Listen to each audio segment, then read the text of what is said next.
This prisoner keeps the whole government at bay. He manipulates people and gets rid of unwanted ones. They cannot do anything to him. Hello everyone, Dr. Fox is here.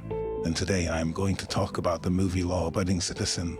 I killed 2 people, and you let me go. But another minute and I would not be here, but at home. I just killed 2 people, and you were about to let me walk right out that door. In the evening, the man was soldering electronics, and his little daughter was sitting next to him and watching Dad. Suddenly there was a knock on the door and the man opened it. The robbers hit him on the head with a bat, and then wounded him in the stomach. They then abused his wife and daughter by taping his mouth shut so that he could not scream. As a result, the whole family was mercilessly killed. After that, we are introduced to Bringen and Nick, 2 of the best lawyers in the city, who take on difficult cases, including what happened at our hero's house. This man's name is Clyde, and Nick started interrogating him. He said one of the robbers would be imprisoned, but the other would be released.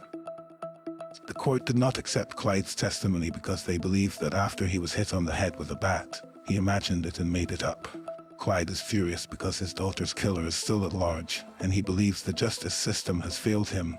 After the trial, the lawyer spoke to reporters and assured them that justice had been served, but Clyde did not think so. 10 years have passed, and Nick's family is gathered in the kitchen, making toast for his father. Nick quickly eats his toast and goes to work, as the execution of one of the robbers is scheduled today. As a last word, the convict swore that he had not killed anyone. But I swear to God, I didn't kill those people. But then the drug began to take effect, and everything went awry.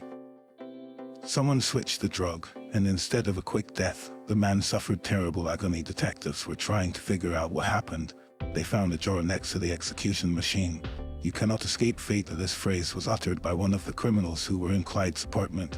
The policeman thought he was a criminal and went to his house. The call came to his phone. A stranger informed him that the cops were close and offered to hide. The robber ran onto the roof, and a voice on the phone told him to head to an abandoned factory. The man got into the car and saw an unconscious man inside. He hit him and told him to go. When they arrived at their destination, the robber tried to kill the policeman, but the phone rang. It was Clyde. The bandit pulled the trigger, but the gun was fake, and the handle was poisoned. As a result, he was paralyzed, and Clyde prepared a whole arsenal of torture devices for him. The detectives were at a loss where to start looking for the culprit. However, they received information about the discovery of the body. The body was in such a mess that it was hard to describe. Nick suspected that Clyde was responsible. He found out the man's address from Sarah and organized a search. The capture team approached Clyde's residence, but he had already anticipated their arrival and surrendered without resistance. During the search, detectives discovered that Clyde had been planning the crime for some time and was collecting the necessary materials. Later, a package was delivered to Nick's apartment. The daughter thought that there were recordings of her performances and turned on the disc, but it turned out that this was a recording of the interrogation by the criminal's nickname. The little girl was shocked and started crying. Meanwhile, Nick continued to interrogate Clyde. The man asked for a mattress in his cell, promising to confess in return. Duxiana beds with the adjustable, adjustable lumbars. From what was available on the market, he preferred a comfortable mattress with an adjustable lower back support. Nick resisted at first, but after watching the video sent to his family, he agreed. The large mattress was brought to Clyde's cell. The prisoners were surprised and angry, as they believed that he should not be given such privileges. To find evidence, detectives searched Clyde's belongings. They discovered that he had transferred all his real estate to a Panamanian corporation that does not disclose the data of his clients, which makes it impossible to find any evidence against him. At the trial, Nick tried to psychologically intimidate this man, but Clyde was not a stupid person. He knew his rights. He informed the judge that if there was insufficient evidence, he should be released. The woman agreed, but then he laughed in her face and said, "This is how our judicial system works. I deceived you, and you did not even identify the problem, and yet you are willing to forgive me." He insulted the lady. He was found guilty. The detective began a new interrogation. Clyde proposed a different arrangement. He promised to reveal the whereabouts of the lawyer who defended his family's killer. In return, the man wished to receive a sumptuous steak at noon sharp. "I would love to eat a big, delicious steak." The contract was signed. Nick wanted to fulfill his part of the agreement as soon as possible, but the stubborn bosses delivered the steak 8 minutes later. Clyde said it was a big mistake, and then gave the lawyer's coordinates.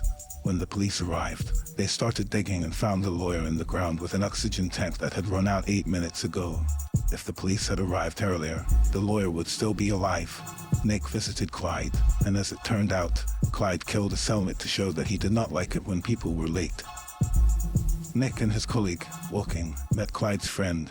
The man told them that they had attacked the wrong person and that Clyde was almost a genius. Clyde, a former soldier, he planned to kill hundreds of people, and no one could stop him. The detectives got scared and asked the judge to put Clyde away so that he would stop killing.